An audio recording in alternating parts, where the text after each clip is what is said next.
All right, guys, we'll go ahead and wrap it up tonight, as usual, with college football. Over New Year's Day, the college football playoff semifinal games got underway, with Notre Dame taking on Alabama and Ohio State in a rematch against Clemson. Well, it turns out neither game was all that competitive. We'll start with Notre Dame, Alabama, though. The Crimson Tide continued their total dominance this season, putting away Notre Dame 31-14.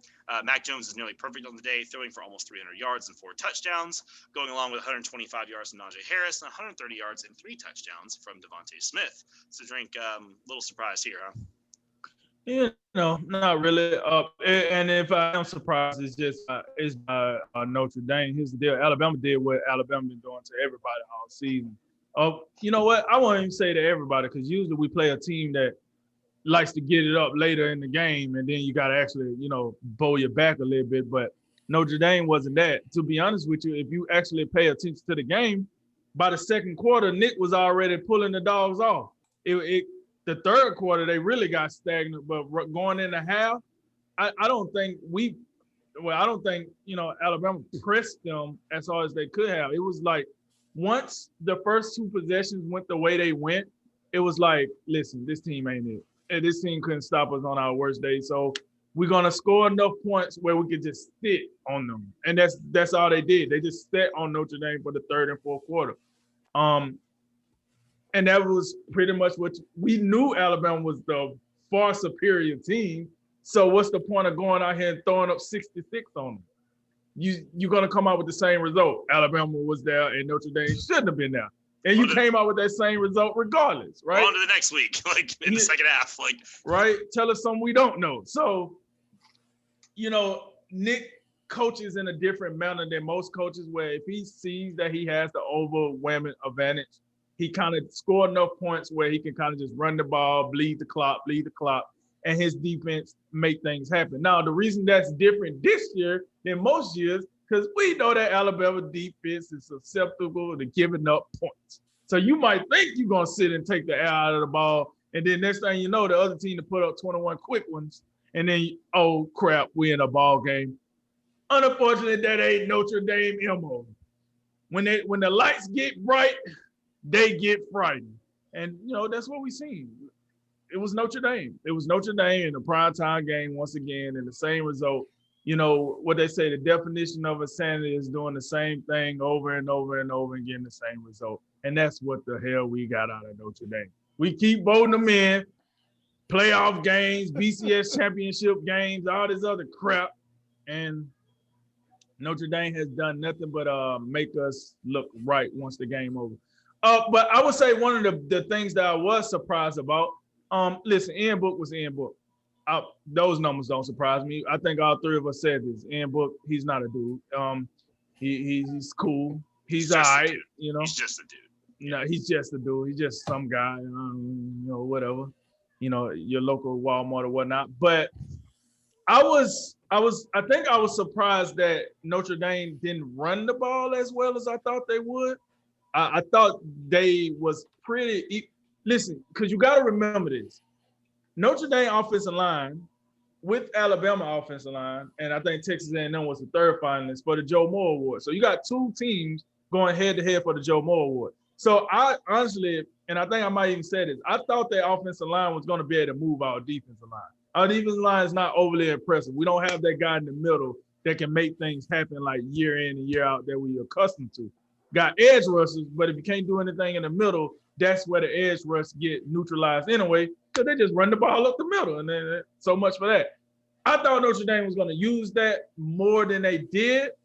The kid Williams looked like he was going to get some things going. It depends on how you look at 64 yards and a touchdown on 16 carries. Some might think that's good. I don't think that's good for a playoff game, especially. This game, it wasn't no surprise, man. You knew what Mac Jones was going to come in there and do. You thought Devontae Smith was going to do something to make you say, that dude deserves the Heisman. That's what he did. And then Najee Harris came and did what he did. What I like about this, right? Here's what I like about my boys this year. They are so versatile. Think about this. We played Arkansas, not one passing touchdown, and we still threw up like 50 points on Arkansas. Not one. Then you go to Florida State. Oh, we got a team that we got to pass against. We can pass it. My point is, In this game, Najee Harris had 125 yards on 15 carries and no touchdown, which is unheard of for Najee Harris. No touchdown? No.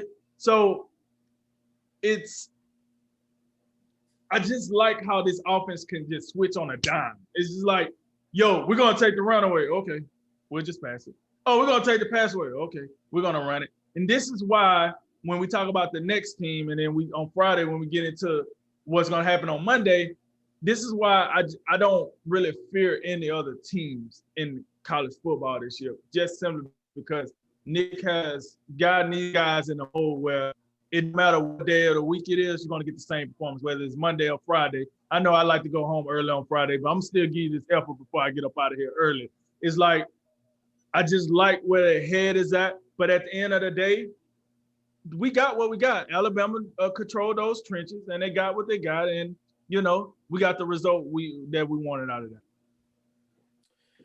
Yeah, I was thinking that towards the end of this game, and you look up and you see the score, and you're like, man, ain't that something? By the standards of Notre Dame, in recent memory in, college football playoffs and the BCS title game, really, Notre Dame, they really put up a good fight in this one, guys. They lose by 17. Well, wow. You know what? They covered the spread. That's what they did. They covered the spread. What a small victory. That's where we're at. I mean, there's no surprise or anything. If anything, the surprise of this game wasn't 66-14 or whatever number that we're going to throw up that we think that Alabama was capable of playing at. And it's interesting. Another thing, just as he said, and I believe I made this point last week. I said, I'd like to think if you're a defensive coordinator, you coming against Alabama, you got to make a choice. Are we going to try to take away the run and Najee Harris, or are we going to try to do something about Devontae Smith? I would venture to say, defensive coordinator each and every week says, all right, we're going to, let's just say this week we'll take Najee Harris away. And regardless, what ends up happening is you don't take either one of them away. You just get shredded, here and there and everywhere. And no matter where you turn, the yards. I mean, the framing of all this is just incredible. We're speaking about Najee Harris didn't score a touchdown on the ground. And it's almost like we're impressed. Like, you know what? 15 for 125. You gave up 8 yards a carry to Najee Harris. But my God, when you got in the red zone, you really hunkered down and you didn't let them, run the ball in the red zone. There we go. There's another moral victory for us, guys. That's bend, not break. Ain't that the terminology? That's bend, right. But don't break. We bit, but we didn't break. But you know what? You can't. Alabama, to me, vastly superior to Notre Dame. I think they're clearly better than the other two teams in the playoff, Ohio State and Clemson. This was really an easy one. For Devontae Smith, this guy, what a career and what a luxury to have. What you go back to the 2018 championship game where you almost sometimes you forget that it was. You get caught up in what Tua did in the second half of that game, and you forget that the game-winning touchdown was scored by Devontae Smith. He was on the receiving end of that. And then Devontae Smith is very easy last season to get lost in the shuffle of your Jerry Judys and your Henry Ruggs, and even Jalen Waddle sometimes gets as the fourth wide receiver last year. You look at him and how explosive and dynamic he can be. And it's easy to forget about Devontae Smith. Well, you won't forget about him no more because you go for 7 for 130. Think about the way this game started. I mean, they just throw it's incensed just a little swing pass, and he gets one block from I believe it was John Mechie, and he's just off. I mean, it did look like the most effortless thing you've ever seen, and in all actuality, that's what it seems to have been, for his career and this year especially. And I don't tweet out or Facebook things out, definitively during games, but at some point you've just seen enough. And Devontae Smith, I said, just give Devontae Smith the Heisman. I mean, it's over. I mean, you haven't seen a better player in college football this year. To Notre Dame's point, I mean, it's just what we thought would happen. I mean, they didn't have the athletes on the outside. We knew they were going to have to be, an overwhelming advantage in the trenches. They'd have to be completely dominant in the run game. And you're right. You look at what the numbers that Kyron Williams put up, and Ian Book, of course, we know what he can do with his legs. And I think if you look at Alabama's defense, and when you chronicle, as you well say, you have two of the best offensive lines in the country. Well, when Alabama's defense can come in there and, really hold you about, a shade under 4 yards of carry, you got to be pleased with that. And, a shade under 4 yards of carry was not going to do it in this game. You had to be dominant. You had to control the clock. You had to limit possessions for Alabama. Perhaps that would maybe keep, Mac Jones out of rhythm. They couldn't do that. And Alabama is very rightly advancing to the national championship game. Yep, not much argument for me. Obviously, looks like about what we expected. I was hoping for something, man. I thought, I was thinking like maybe they can run the ball, maybe they can kind of shoot the clock, But after you watch the SEC title and you watch what Florida tried to do and how close they came, you had to think there's probably no team left that can do that. I mean, because Florida, and you think what makes Notre Dame fall apart in these games? Like what happens to this team that's so good in the regular season, so storied, and They always get what happens? Well, the problem is they're not fast. They don't have any speed. These teams are not fast. They're not elite athletes. If you took all of Alabama's players and all of Notre Dame's players, or just say all the skill positions and defensive backs, you lined them up and they ran 100 yards, there would be 7 Alabama players before the first Notre Dame player would cross, and there'd probably be 4 more Alabama players for the second guy crossed. It's just like that's what you see. Like it's just like, oh, well, that's it. And the play Jay you referenced as soon as I saw that play, I was like, yeah, this game's over. Because they buy in so well. Here's John Mechie. He's like 25 yards downfield, just gritting and grinding and stuffing this dude in the locker and taking his lunch money. And behind him is Devontae Smith, literally walking on water. The man is gliding. His feet aren't touching the ground. He's just gliding through people. And you're like, what's he doing? And he just into the end zone. You're like, oh yeah, okay. It's done. I'm gonna turn on, Ice Road Truckers or something on the Weather Channel until this game's over, because this is all I don't need to see anymore. So yeah, it's just that's what I started there. I was like, that is what is wrong with Notre Dame. I don't know how they fix that. Brian Kelly's got to go figure something out, because for all it is, I think Brian Kelly's a decent X's and O's guy. I think he's a good coach. Yeah, I agree. You can't win when you don't have that much of a disadvantage. You just can't do it. So. Hey, Alabama's probably going to get Jalen Waddle back for the national championship, especially if it's pushed right. Back. So, good luck, Ohio State. And, speaking of those Buckeyes, there was a second game, which we kind of hoped would be closer, but it really wasn't. Justin Fields decided he would just boat race the hell out of Trevor Lawrence. He catapulted his draft stock back up. He threw 6 touchdowns en route to a 49-28 win over Clemson. So, Drink, this one's a little more surprising, I think you'd say. What do you think about this game? Oh, yeah, that is a surprise. I'm a Clemson guy. But, I would say this, and let me rephrase. When I say I'm a Clemson guy, I'm just saying I like Dabo. I like the extra he brings into college football. But, hey, when you talk that talk, you better walk that walk. And let's just say Dabo had a long walk to the bus. But listen, one thing I want to talk about is the misconception. There's a misconception out there that since Ohio State beat Clemson 49-28, they dominated their game more than what Alabama did with Notre Dame. And that's a misconception. Actually, that's not true. Because if you actually look, Clemson was scoring more sporadic. The problem was the second quarter where Ohio State scored, I want to say 21 points, and Clemson didn't score anything. That was the game because they ran even for the rest of the game. So it wasn't one of these things where people, I hear people on Twitter or whatnot, they talk like, oh, well, Ohio State, they would out and smoke Clemson. It was never a game. Yes, it was. It was a game. It was a game at some point. Can I add in real quick? Notre Dame scored their second touchdown with 56 seconds left in the game. So. Right. So I think people get lost because they see 49 and then they see 31. Then you see 28 and then you see, 14. So you think, you kind of look at that, you're like, oh, well, Notre Dame put up more of a fight than Clemson. No, not really. It's just you have two different coaching styles where you have Ohio, you got Ryan Day that's like, look, Dabo was talking that trash. We trying to blow the scoreboard up, but you got Nick where he's like, listen, we got another game. This ain't the end.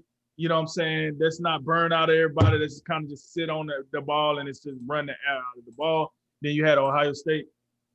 And listen, to their credit, Justin Fields was not impressive this year, but this game, he showed something. I got to put some respect on him. He showed them. 22 or 28, 385 yards. If you would have told me that he threw like that efficiently in the game, I was like, yeah, all right. Yeah. I wouldn't have believed that until I seen it. 6 touchdowns. Like, listen, like the guy went off. And it seems when he took that hard hit, that lit an even, bigger fire on him. And then, I think he went and got a quick cortisone somewhere. That's just me. I don't know. Because he came out there, he still was hurt. You could tell he was still hurt, but you could kind of tell he hurt, but he feeling good too. Let's go ahead and play ball. One of the things I was really disappointed though with Clemson, before I give all the praise to Ohio State, I don't know what the hell. Travis Etienne, I've been hearing all this, I want to see how how Ohio State stopped that 1-2 punch of Lawrence and Etienne. I thought Lawrence was going to have a problem passing the ball, but it was the opposite. They had a problem running the ball. And something tells me, for all the stuff that Ryan Day said about Brent Venables stealing signs and all this, I'm not saying the defense coordinator stole signs, but they knew them plays really, really well. Now, I can say this. What I think happened was Ohio State knew they was going to be in the playoffs. When they beat Northwestern, they knew they was going to be in the playoffs. They also knew it was a high chance that they was going to play Clemson again. Why? Because we knew the committee wasn't going to run it back for a rematch of Clemson and Notre Dame and then Bama and Ohio State. What's the point of that? So in order to get the two best matchups, you had to switch those two teams. And Ohio State knew that, and they did what Clemson did to us in 2018. We're not worried about Northwestern that much. We're worried about the first team we got to play in the postseason, which was Clemson. They studied that playbook, left, right, up, down. They had multiple weeks, and you can tell because in a lot of those plays, the player just was in the right position every single time. It was like, come on, man, this dude a true freshman. He already know the route. Hold on. But they did the hard work. They did the research, and you can just tell. Yeah, and it reminded me of the 2018 National Championship game where Clemson had Alabama number. Every time they did something, they was in the right place. And it was just like, and the one touchdown Alabama score was just Tua and Jared Judah just doing what they do. Like, I'm going to throw it up. You got to do it? All right, cool. And then, we know the rest of the struggle.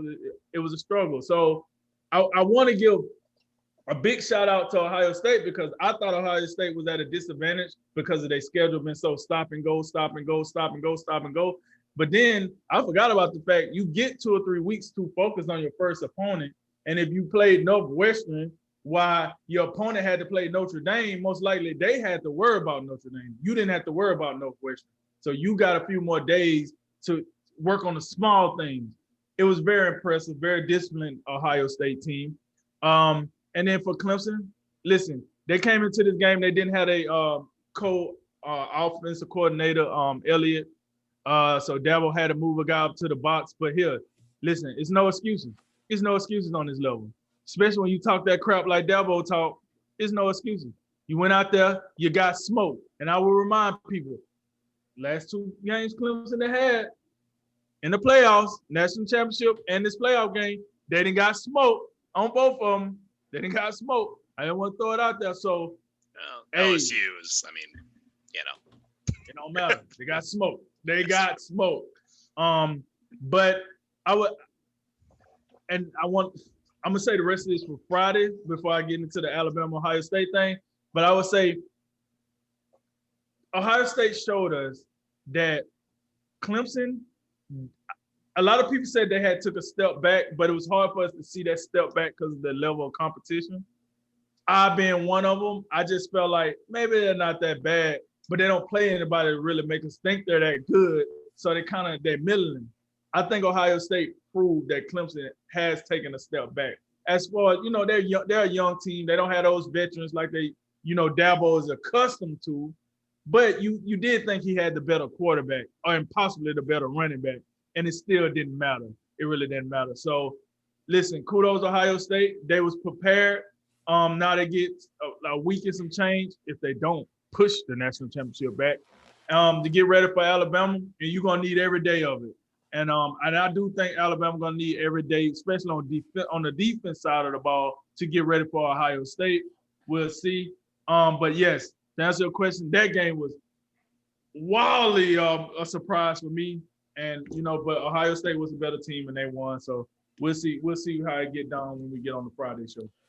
Oh boy, Dabo. I don't know where old Dabo does his banking at the Clemson campus credit union or what have you, but wherever he banks, I hope we got that overdraft protection because definitely was cashing check writing checks that the players ultimately could not cash. And there you got Ohio State folks. I tell you, if I was a Ohio State fan, I would go right out and be requesting one of them limited edition 11th ranked Ohio State hoodies. I'd have one of those. I'd be wearing it right now, matter of fact. But this was surprising. I said Clemson would win this game by about 10 to 14 points. It did not turn out that way, as you mentioned. I think both of these teams in contrast to the 2019 season, I think both took a step back. But it looks like Clemson's step back was a bigger step in reverse. It was surprising. Justin Fields, and we've said this. He's had his struggles. Whether it's the Northwestern game where he wasn't very good. He threw 3 interceptions against Indiana. It just for whatever reason, whether it was the lack of rhythm that they were able to establish with the cancellations due to the COVID or all these other things, it just wasn't the Justin Fields just didn't feel like he was quite as good as he's capable of being. Oh boy, did he play one whale of a game. There was literally, I think you can go back and look at every pass that this guy threw. There's one pass where you look at him, and it was the interception. I think he got hit as he threw, but even so, it was 3 guys on this one Ohio State receiver. That was the one throw through the entire game where you're just scratching your head and wondering, what were you doing? And even with that interception, the guy had a 99 QBR. That's what happens when you throw 6 touchdowns. 6 touchdowns in 28 attempts.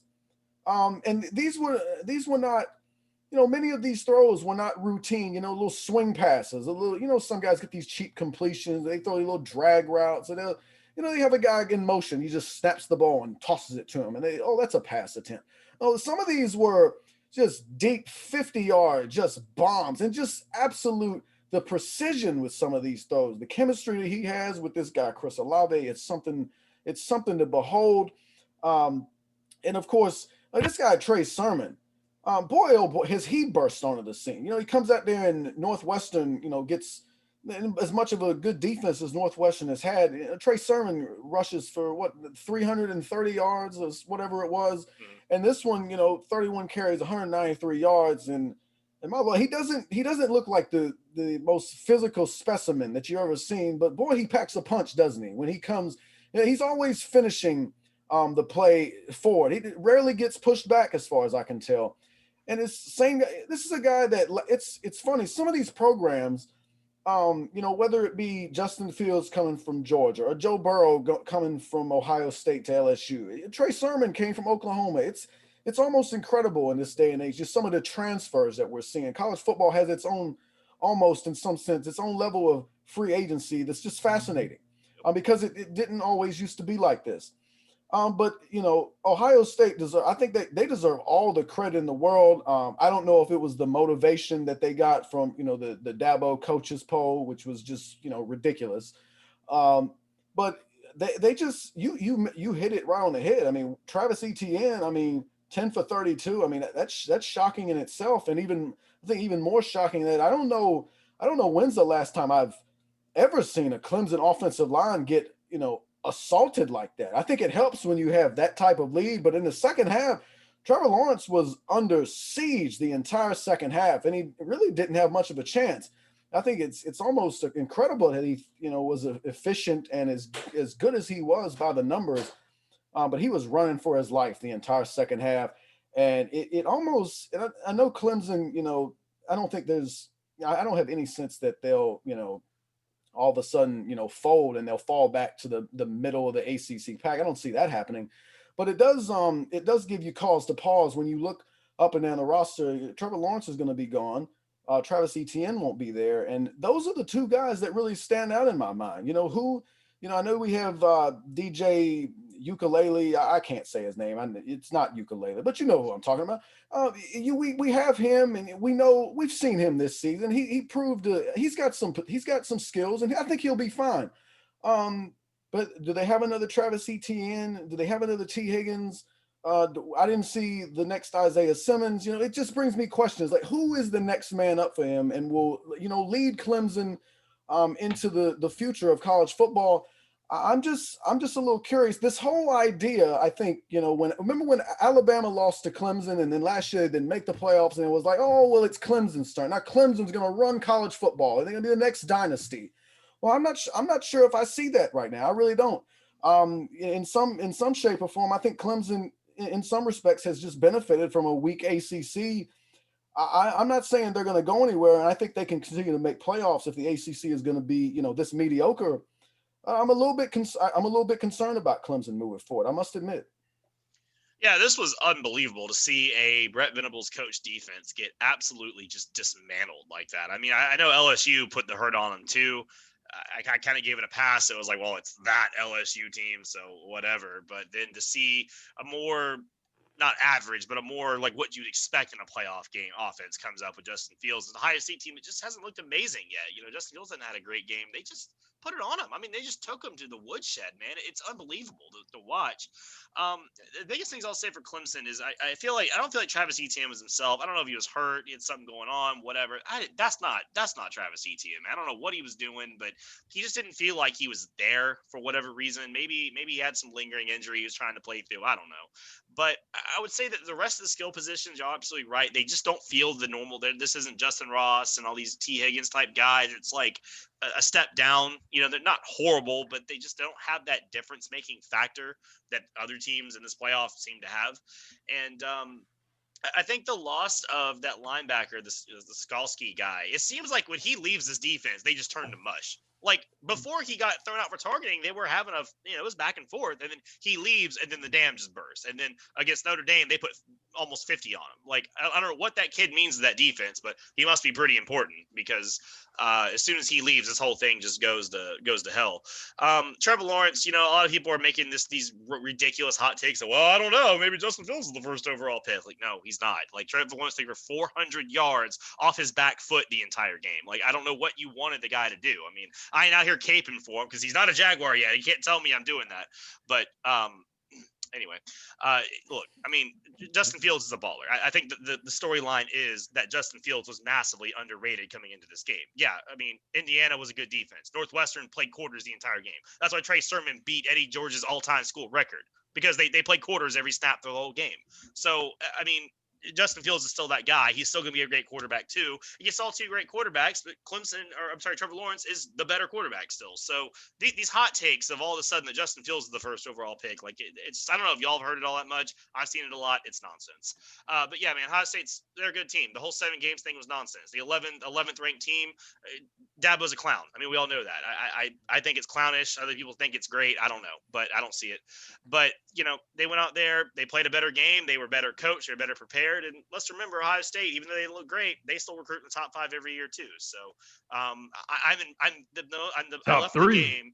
Yeah, I mean, in and out every year, but I'm most impressed. I'll leave it with this though. I'm the most impressed with Ryan Day because up until this point, I thought Ryan Day was just another Kirby Smart, a guy that can recruit everybody in the world. Right. But then when he gets to the big game, he can't figure it out. Well, he just changed that narrative, and I'm curious, man. I'm curious to see if Ohio State can bring it. I mean, we'll talk about it on Friday, but curious.